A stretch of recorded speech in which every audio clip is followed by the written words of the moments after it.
All right, let's look at the right side of the homework. We're going to deal with number 15 first. So if we're attacking 15, we have to make sure we understand what it is it's saying. And it says V over 8, but that over actually means division. So V divided by 8 equals 2.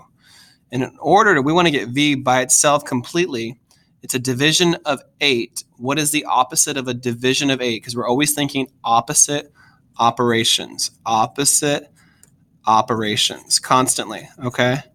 So the opposite of division of 8 would be multiply it by 8 to both sides. And what you do is you're going to cancel these 8s on this side out. The V gets to be by itself, and then 8 times 2 on this side ends up being 16. All right, number 17 is kind of confusing, kind of weird looking because we have that 0. But don't worry. What's going on between the 15 and the x? It's a negative 15. It's being multiplied. So the opposite of multiplication, opposite operation of multiplication, is division. And we're going to divide 15. And we're going to get 0. All right. Then number 19, we're going to deal with this negative 7 on this side. Negative 7, if I go ahead and divide that negative 7 in there, and this is where it's going to get confusing too. We're going to get the m by itself, but we're dividing a negative 7 into a positive 21.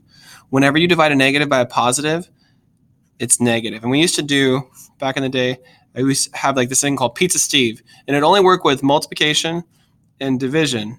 But if I was to multiply and or divide a negative and a positive, and I cover up a negative and a positive, I get a negative. All right.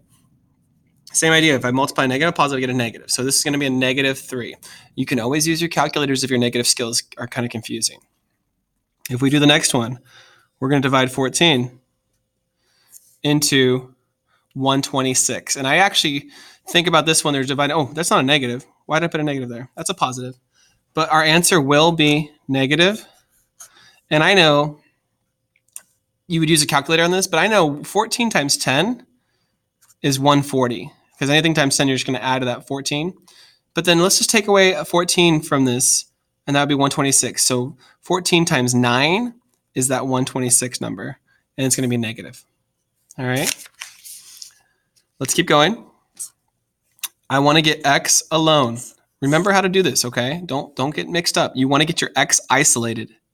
In order to do that, with the equal sign alone, you got to look at what else is over here next to x. That negative 16 cannot stay here. We have to do the opposite. And we're going to add 16. We're going to get negative 15, positive 16. You subtract because they're different signs, and you get 1. All right? You guys can do that one on your own. 27 you can do on your own. And 29. And let's go to the back side. I have an extra credit problem. All right. And this is your extra credit problem. And I want to see you guys actually try to do this. So the first thing, what if the problem was just like this? Without the 4 there. You would see you'd want to get x by itself. That's always the goal. We want to get x alone. But guess the 4 is there. What if the 4 wasn't there? You got to get rid of this positive 10. So we get rid of the positive 10. You would subtract it. Okay, so you're almost pretending that that 4 isn't there as you solve this, and then now bring down that 4x. And now this looks like another problem you did earlier. It's a 4 times x. To get rid of the times, opposite of that, 4 into 40, 10. All right, guys, hopefully this is helpful. I want to see your homework. I want to see all of it worked out. You're not going to get credit unless you've shown all your work.